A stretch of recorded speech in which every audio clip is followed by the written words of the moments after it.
I can't do this any longer. All right, tier list time. And I've been thinking a lot about how I feel about these fights. And I'm gonna try to make a singular tier list that covers prog and reclears PF.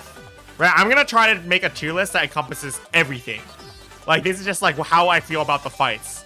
It's gonna encompass everything. And for that reason, I feel like you guys are probably gonna be like, why is your opinion so bad? But I just hope that you watch to the end to fully appreciate my bad opinions, okay? So let's start with B tier. These are the fights that are like pretty good. You know, there's nothing aggressively bad about them, but also nothing that really stands out. They're kind of, eh. This ranking is based off, I mean, it's a tier list, right? It's gonna be my opinion. The criteria in general is like, how fun was to prog, how fun it is to PF, how fun it is to reclear. Those are like 3 things, right? And fun can be broken down into like difficulty, like different like things you could try, like especially for reclears, is like what new strats there are, like uptime, like healer, like I'm trying to encompass like how it feels to play as a healer, how it feels to play as a tank, how it feels to play as a DPS. I've done almost every single fight this expansion on almost every role, so I do have a decent idea of what it's like to play all the different fights in different roles, albeit not week 1 prog, but I still did.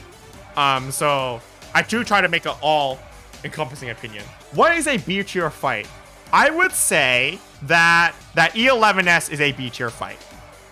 I think E11S is like, it's okay, right? And you think about E11S, right? What does E11S have going for it?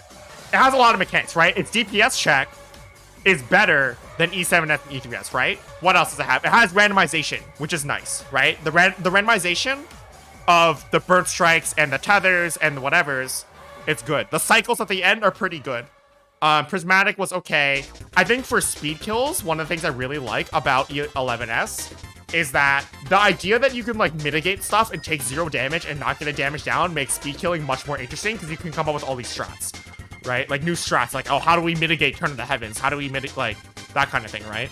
Detractors from this fight, not having uptime on the boss during Shifting Sky and Sundered Sky is very disappointing. The fight gets really samey. You just see like Burnt Strike, Elemental Break, whatever the tether is called, like over and over and over and over again. So the fight does get samey. Tank damage is very low in this fight, but on the flip side, healing this fight's pretty fun. DPSing it's pretty fun. To me, every raid fight should be at least this good, I think. Not that it's amazing. This is the baseline, in my opinion. Like, if you have a tier where every fight is at least as good as E11, then I feel like that tier is a pretty solid tier. Does that make sense? Like, I'm not saying that, like, if its peak is E11, I'd be like, that's not good. But if its lowest point is E11, I'd be like, yeah, it's a pretty good tier. I'm gonna put E9 in the B tier as well. I know I'm talking about recent fights. I do want to point out, like, our opinions of E9, 10, 11, and 12 are going to be very biased in the sense that, like, Eden's verse we had for 7 months. Eden's promise we've had for less than 7 weeks, right? Like, the fights feel fresher, so they're probably going to be a little higher in the tier list. And like, we haven't experienced what it's like to PF them for like 3 months. Like, maybe it's going to be less fun to PF later on. Who knows, right? Benefits of E9. PFing E9 is actually really fun to me. I really like PFing E9, right? The tile phase is hilarious. Watching people just die to random crap, like brambles and everything, is just so funny to me. It's just hilarious that like people can just run around and kill each other. I don't know. That's like the positive of E9, right? Healing it is also really good. For our first fight, this fight has a lot of good damage. You know, it does what? It does raid-wide, stacks, laser, transition, brambles, right? Everything hits. And like, you actually have to heal it. And that was a really big breath of fresh air after Eden's Burst. So for healing it, the amount of healing you had to do felt pretty good. The biggest detractor from E9 in general is that E9 does way too much punishment for a first fight. I think if E9 was like the second fight, I'd be more okay with it. But if you think about E9 as the first fight, it's like, why is it if one person is dead that Protean Wave will kill somebody else? And even in E11, if you get Lightning, Protean, and someone's dead, you're fine, right? It will just hit 7 people. Whereas like in E9, it's like, it will just kill somebody else. That's just strange to me. The towers. If you miss 1 tower, instant wipe. Instant wipe. You could tank OB, I guess. You miss 2 towers, instant wipe even with tank OB. That's like kind of concerning. Very hard for a first fight, I think. I also think the first fight should have had a harder DPS check. They made it too easy on the DPS check and then too hard mechanically, which was like really weird. Yeah, other things that people were bringing up in chat, like it repeats itself once, which is not too bad. Honestly, I think it's like okay because like the second time around is different from the first time a little bit. And the permanent damage up is very punishing. Very, very punishing, the permanent damage up. So yeah, I'm like pretty 50-50 on 9. That's why it's in the B tier. I don't hate it, but I don't love it. I'm gonna put Titan in B tier, and here's why. I really like Titan in PF.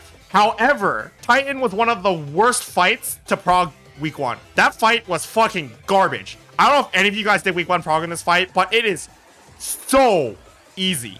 It is so easy. And it's like, you would get to Enrage in like 4 hours, and then there's literally, not even exaggerating, like not even a hyperbole, like 20 teams on Enrage.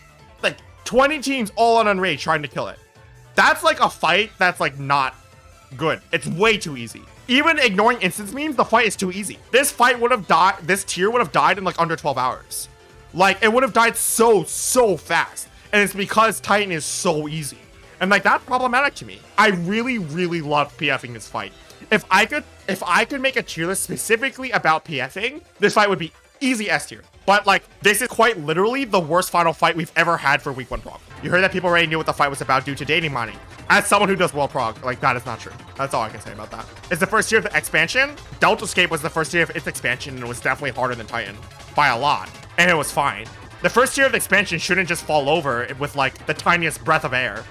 Instance memes. So what happened in Titan was that the final Enrage in Titan is 13 minutes and 40 seconds long. However, depending on your instance, it could have been 13 minutes and 12 seconds long.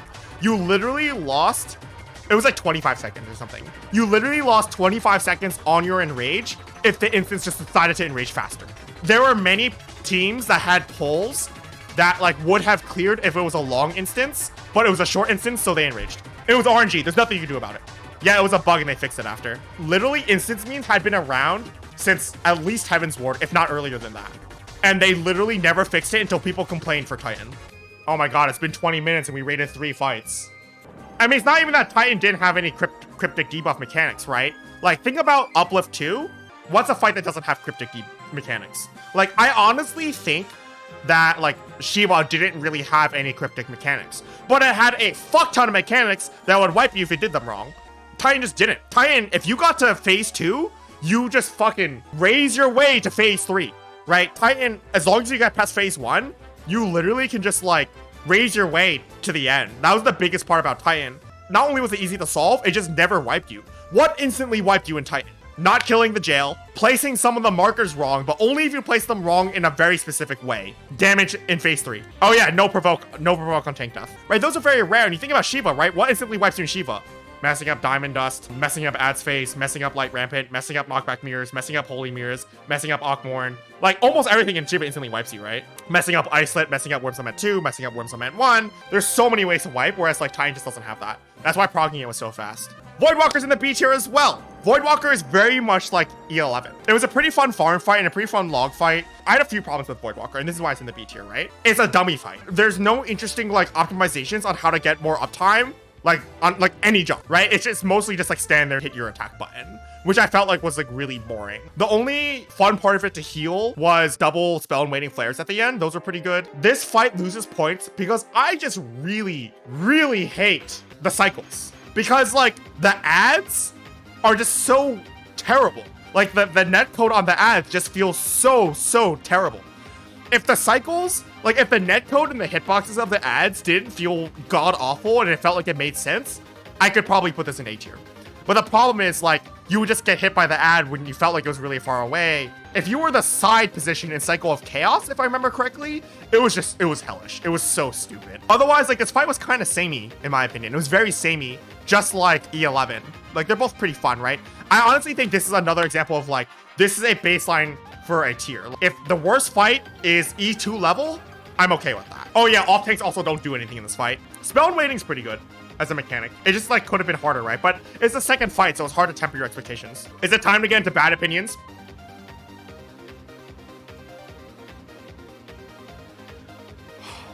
All right, please let me explain. The thing about E10, There's a few things about E10. Having done this fight a lot recently, I've been thinking about it a lot recently. The orbs are just like, dude, I don't know, man. I just like so frustrating.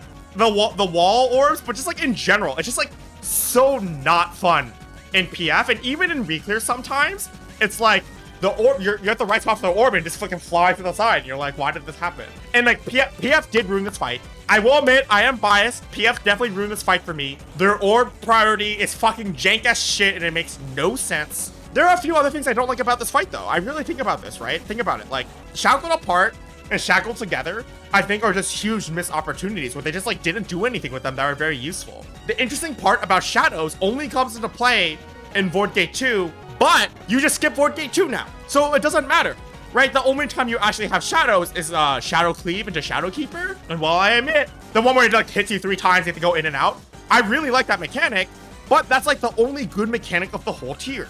Shadow Cleave, yeah. Oh no, dual cast, yeah, dual spell. That's it. I really like that mechanic, but it's like a standout mechanic in a fight that's kind of eh. The snapshot on the big chariot is really stupid. The fact that you can't kill the boss when the orbs exist is really stupid. The box with left and right sword is just like way more boring than I thought it would be. I will admit, if more people mess it up in PF, I would probably put this fight higher because it'd be funny. This fight is not punishing. Like 9 is way more punishing than 10, right? The cleave doesn't even kill you, right? The box cleave doesn't even kill you. It just gives you a damage down. Missing a tower doesn't kill you. Missing 2 tower doesn't kill you in E10, but missing 1 tower in E9 does. You have to let me explain. I know I have weird opinions, but you have to let me explain, okay? Any good things about this fight? Dual spell is very good. The tank buster is very good. I think mitigating the orbs for speed kills, like the shadow attack, the wall orbs, mitigating it and just getting uptime for speed kills is good. You think it's a bad way of adding optimization to a fight? As a healer, I like it. 10 is slow. That's fair. I think 10 is kind of slow. All right, ready for more bad opinions? You guys hate me. I know you guys really hate me. He's trolling. Why do you guys think I'm trolling? Half of you guys hate it, half of you guys love it. Why would I be trolling? Okay, here's the thing, right? There are a few things in E3 that I think really actually make it better the more I think about it. Let's compare it to E11 real quick, right? One of my biggest complaints about E11 is that solving all the mechanics in E11 is really easy. But think about E3. Think about E3 Blind Prog. I get it. Everything up until Tsunami 2 is really boring. Honestly, everything from Refreshing Shower onwards was good. Like Refreshing Shower itself, not hard to solve, but it was fun to do. And then Tsunami 2, so many teams couldn't even solve it week 1. Like that mechanic is a good mechanic. I think Black Smokers is a great mechanic. I really, really like Black Smokers. And healing Black Smokers is really, really fun. Solving Black Smokers wasn't immediately obvious to me either, right? Soaking the puddle just wasn't something that I had originally thought of at the time. It had like a mystery mechanic at the end, whereas like E11 like doesn't really have a mystery mechanic, right? It's just cycles, which are really easy. I also felt like optimizing the fight was interesting. One-sided Tsunami 1 was very cool, but yeah, like putting the flares closer, etc., right? And finally, this fight was just like honestly not bad to PF. PFing 11, I think, is a big detractor for me compared to PFing 7. I could see this as role dependent, right? I felt like a big part of Black Smokers being fun to me is healing it was fun, right? Because you're split off from your other healer, so you have to use a lot more of your personal healing tools and solo heal effectively, right? Yes, I like splitting the rain in 2. Skip chokers or what? I mean, black chokers, I think it's hilarious. I don't know. All right, I feel like this opinion is not that controversial. Let's talk about E1 real quick. There are a few things about E1 that I like and a few things that I really hate. Yes, this fight gets dropped a tier because of its fucking cutscene. Yeah, I don't want to watch a minute cutscene 3 minutes into the fight, okay? I felt like the orb phase was a flop almost. Like the second orb phase is just like so shitty. The first orb phase was really good, and then they never repeated it ever again. Paradise Regain was interesting, but once Paradise Regain ended, it just looped. If you look at something like E9, right, you look at Umbra, and it's kind of like, yeah, sure, it loops halfway through, but it does different combinations, whereas like E1 is like, it's actually the same thing, right? When it does the second orb phase, it's the same thing. When it changes the orbs and the mechanics for E1 the second time around, it doesn't really matter. Whereas like the different mechanics, for example, Towers in Bramble phase, or second Art of Darkness in second Bramble and Umbra, like that actually changes how you approach it. So I felt like E1's looping was not as good there. A few things I liked the prey mechanic. I like the percentage heals on Eden's Gravity was really good. Yeah, mostly the preys were really fun to heal. Oh, Delta Attack was good. Also another thing that was really bad about this fight is the ads phase suck. Why did the ads even exist? They literally did nothing. They didn't even cleave. They just like, they didn't even tether to each other.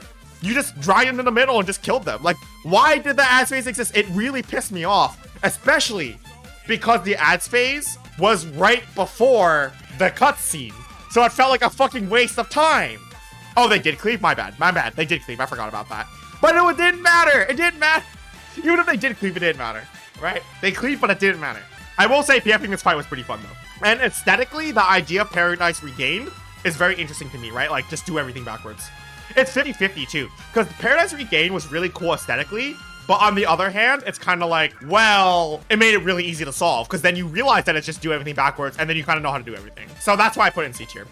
Yeah.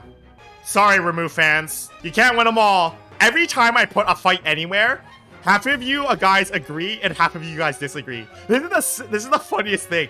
Literally every single time I put a fight anywhere, you guys, half of you guys say people leave and half of you guys say people arrive. It doesn't matter if I could do this, I could do this, I could do this, I could do that. Literally, there's no making you happy. There's no making you happy. Let me explain why. I don't think like Remove's particularly bad. To be fair, these C tiers are like, they're okay. Like, they're not like super bad, right? It's no. The problem with Remove is that like, conceptually, it had a really good idea. You gotta have like these orbs on the field and then you gotta use them specifically for mechanics. In practice, the orbs didn't mean anything, right? Because what you do is you pick up the orb every time he does a mechanic, and then you're just like, okay, right? Chain Lightning got solved by, eventually just became going in a circle. The first Thunderstorm was intensely boring. I will say, okay, there are a few things that I do like about this fight wide C tier, right? Mainly the off-tank ad. This fight had very good off-tank responsibility. But I feel like there's just like too many bad things about this fight that I just like don't like it that much. Like, you pick up one orb anytime anything happens. Fury's 14 just instantly wipes you if you mess it up. I don't know, I don't like that for a first fight. Like, it's the same exact thing that I talked about with E9. I don't like that for a first fight. I felt like this fight's looping is like, it's better than Resurrection, but it's not as good as Umbra. Like, the looping, like the way Thunderstorm 2, Fury's 14 2, Chain Lightning 2, it's like better than Resurrection, but like Umbra's looping is the best. Oh yeah, the healing in this fight is just not there. I mean, like, that's Eden's verse, right? That's just Eden's verse, right? Like there isn't even tank damage. And this fight had the most tank damage out of the whole tier, and it doesn't even really have that much tank damage. Is anything gonna be S tier? Yeah. Alright, I think you guys are gonna hate me. Where do you guys want me to put this? What do you think? A, D, A, D? A, S. Dude, fuck door bosses. Fuck door bosses. No, fuck door bosses. This is a fucking, I'm not rating them split. Fuck that. No, door bosses are the biggest fucking shit ever. This is not door boss. This is both fights together. And fuck door bosses, dude. Okay. I don't know, maybe in retrospect, Eden's Promise wasn't that good. Here's the thing about E12, right? Healing door boss was so much fun. Door boss is a great fight. I'm not gonna lie, door boss is a great fight. But when you put them together, Gaia and the fact that door boss is a door boss drags it down. If door boss was a standalone 12-minute fight, because he had like 4 more minutes of stuff, I felt like it would have been so good. Such a good fucking fight. So much healing, the mechanics are so great. But like, Gaia really brings it down for me. The thing about Gaia is like, aesthetically, I like Gaia. I think Rewind is a really, really, really, really cool mechanic. Rewind is a fucking sick mechanic, but it is so easy. Solving Gaia was like baby shit. It was so fucking simple. It was like almost like E4 levels of easy of solving. I think like if you go back to Stormblood, right? And you think about solving Patch and Hello World, or you think about solving Forsaken 2, or you think about solving all the Grand Crosses, were they like hard? Not really. But like Gaia was just like leagues easier than all of them. And I think that was problematic because that fight, you know, it didn't even have a DPS check. What does Gaia have going for it as the final fight of the expansion? Right? Executing Patrick, it would instantly wipe you if you mess it up, right? But if you mess up, what happens if you mess up Apocalypse? Nothing. This is the final fight of the expansion, specifically Gaia, right? And it's just so disappointing. I don't know, you can just face roll it. And that just really, really turned me off from this fight. Door boss is like very good. I will admit, door boss is very good. It's just Gaia, like, if I were to separate them, Gaia would probably be D, and then door boss would probably be like A. But then that would put them in between B and C, right? And then I just hate the concept of having a door boss, so it'd be C. I can't do this any longer.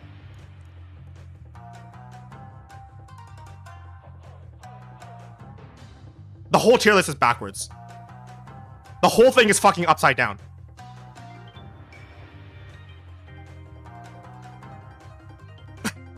This whole fucking thing is upside down.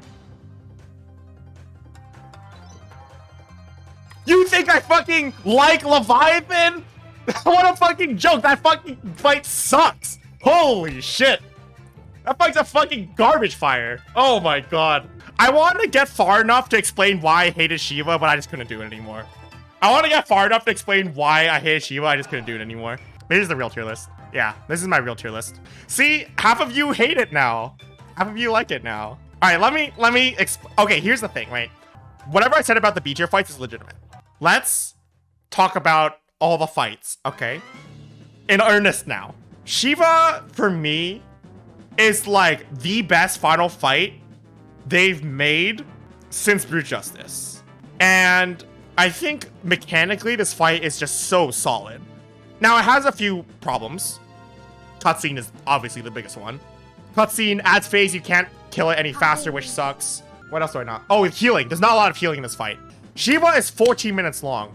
If you mess up 13 minutes into the fight, you're going fucking back to square one. And I like that because it's a difficult fight. It is much more like Ultimate Light, right? I like that. It never repeats a mechanic. Or I guess like Worm's Lament. But otherwise, like, everything is just different. I don't think this fight front-loaded its hardest mechanics. I honestly think the hardest mechanics in Shiva are the knockback mirror and the holy mirror. At least in PF. Eden's Promise. Okay, here's the thing. I really, really like Door Boss. I really, really, really, really, really, really like Door Boss. I think it's a very, very good fight. Door is so good. Gaia's alright. It's like, okay. Aesthetically, it's pretty cool. Rewinds were kind of fun to solve. Oh, and then Rage is good. The Enraging Gaia is fun. Unironically, Gaia would have probably died in like 6 or 8 hours if there wasn't a Door Boss. Gaia is just like, that fight is so easy. E10, I really like E10, actually, to PF, because it's so funny when people do things wrong and you get damage downs. I don't know, I really like E10. I thought Vortgate 2 was cool. I thought the Shadow Keeper was very cool. Like the idea that you need to spawn a shadow and put it into a tower. I thought that was super sick to do in Blind Prog. E1's actually a great fight in my opinion. I think it's like E1 was just fun to do. Like it was just fun to PF. Not as good as 09, but probably better than every other first fight we've had. Yeah, I don't know. I really like the idea of reversing the mechanics and having a singular prey marker that does different things. Yeah, I hate the cutscene though. Definitely the cutscene ads phase is the best. If the cutscene and the ads phase didn't exist in E1, and if they got rid of maybe like the bit of the looping at the end, E1 would be S tier for me, I think. The thing about E5 is that the orb stuff I said is true.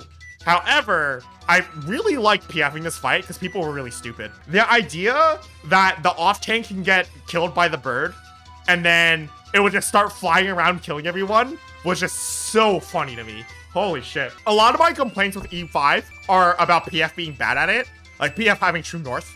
And honestly, I don't think I can really fault the fight for having True North. Like, it's not the design of the fight that was the problem. It's that PF is full of brain-dead idiots. I do think Fury's 14 is a little too punishing. And this fight actually doesn't do enough damage, which is why it's not S tier for me. But I actually very much enjoy this fight. This fight was the most fun fight to PF of the tier for sure. Everything I said about B tier is still true. I didn't lie at all when I was talking about the B tier. Dude, fuck Leviathan. I can't believe you guys, who the fuck agreed with me when I said Leviathan was A tier? Fuck this fight. It's so bad. Holy shit. Fuck this fight.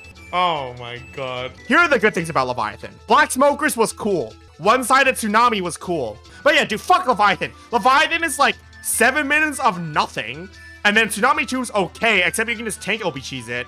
And then Black Smokers is cool. And that's it. That's it. That's the whole fight. It fucking sucks dick. There's a reason why it's not D tier, right? It's because Black Smokers exist. Because I honestly thought Tsunami 2 and Blind Prog was pretty cool. But even if it was cool in Blind Prog, 7 minutes of nothing is terrible. No matter what fight it is. You can't have a fight be good with 7 minutes of nothing. Tsunami 1, one-side Tsunami 1 was kind of cool, but then once people solved it, it was basically back to nothing. And in fact, it made it easier because as a healer, you're both on the same side. Yeah, I agree. Verse is weird because 5 and 8 are like really great. And 6 and 7, they're just terrible. I have an ultimate tier list on my YouTube channel. You thought Shiva was worse than Titan? I mean, to each their own. I heavily value Blind Prog, and Titan was not good in Blind Prog. E6S is C tier. E6S is like E3S. 6 minutes of nothing, and then Conflict Strike is pretty cool. And then more nothing. And tanks get fucked in Conflict Strike. The thing about getting fucked in Conflict Strike was like, you can't even come up with an uptime strat, right? It's like, oh yeah, like if you think about Void Gate 2, you could be like, oh yeah, what's like a different strat to get uptime? The problem with Conflag Strike is that there were no different strats. There was one strat, and the tanks were sad, and that was it. There was nothing else you could do. It's just not fun and engaging. For the same reason, I hate dummy fights for being full uptime. I hated Conflag Strike for being 0 uptime, and there's nothing you can do about it. The best is fights that are in the middle, where with the right strats you get uptime, but with the wrong strats you don't get uptime. And it's very strat dependent. For example, like Rampant, right? Ilya gives you less uptime than Ayatori by like a little bit, and like the strat difference, or like Lions, right? Like different strats cater to different amounts of uptime, and I think that's very interesting. Brambles, yes, Brambles is a very good example of uptime strats. I actually think Brambles are very cool. E6S in A tier, if I were to do this, which I'm was planning to do before I gave up, I would have said that I really like the idea that they combine together. The tether cutting mechanic is very cool. I thought the tank buster of this fight was really good. It's really weird, right? This fight is the only fight where like you swap before the buster. E10 kind of does it, but you also take a buster before you swap. Like E10 is like 2 busters in a row, whereas like E6 is like the first hit is nothing and then you swap. And I think it's very interesting that way. Yeah, if we're interacting with Gerudo Orbs is very cool. I thought everything after Conflag was pretty cool. Yeah, if they started combined, this fight would be a lot better. But yeah, like those are actually things that I did enjoy. And if I were to rate this fight A tier, like to troll you guys, I would have just played up how much I like those things. Honestly, aesthetically, when you get shot up into the air, I think it's hilarious, right? Visually, okay. Aesthetically, it's cool. Visually, the arena makes me sick. It's red and green. The arena is like kind of ugly as fuck. Failing air bump is hilarious. And you fly in the air and then you get stabbed. I think it's really funny. Finally, Iconoclasm. Man, do I even have to explain why this is in the D tier? You guys have to know why this is in the D tier, right? Let's talk about what would I have said if this fight was in the S tier. And I can justify this. It was really good in PF because you always cleared, so basically, you never really had to worry about getting your clear, right? In Blind Prog, this fight was really good because if you didn't know that the portals were random, like my team, it was actually a very hectic phase where you had to read the portal colors as you were doing other mechanics. What else? You didn't know you could stack the colors, which made it more fun to do. The tornado phase, blind was very fun to solve. Yeah, the second time it looped, which sucked, but solving it the first time, it made you feel like a fucking genius when you thought of it. This fight had a lot of things you had to solve, actually. The close tether for the line stack, right? The fact that it bait to the closest person. Just like the portals in general, like the teleports, how you handle the teleports before ads phase. Ads phase was great. Ads phase was super, super good, right? Like all these things that I just said right now are true. I'm not lying. Those are things that I like about it, right? But why the fuck should you be able to clear the third fight of a tier every single fucking time you go in there? What a fucking joke. This fight's an extreme fight. What is it doing? E7S. What the fuck is it doing at the third fight of the tier? Not even the first fight of the tier should be this easy. Not even an extreme fight should be this easy. Why the fuck is our third fight a big boss off the edge of the arena or that doesn't have positionals? Why? Why the fuck does this fight only have 3 busters that you can just tank immunity all of them? Why have tanks even live? Why do tanks exist? What is the point of tanks in this fight? Yeah, ads phase. Other than that, you don't do the busters. You don't reposition the boss. He doesn't auto attack. There's no positionals. What is the point? Tornado phase. Once you figured it out, boring as shit. It's just the same thing every time. That mechanic is fucking baby mode. That mechanic's so easy, and you do it twice. You do it twice. It does auto attack, but it auto attacks so infrequently that it basically doesn't auto attack. 17 in total. 17 auto attacks in an 11-minute fight. He auto attacks on average 1.5 times per minute. Yeah, to be fair, the ads do auto attack, and the ads auto attacks are actually pretty good. Anyway, I hope that content was interesting for you guys.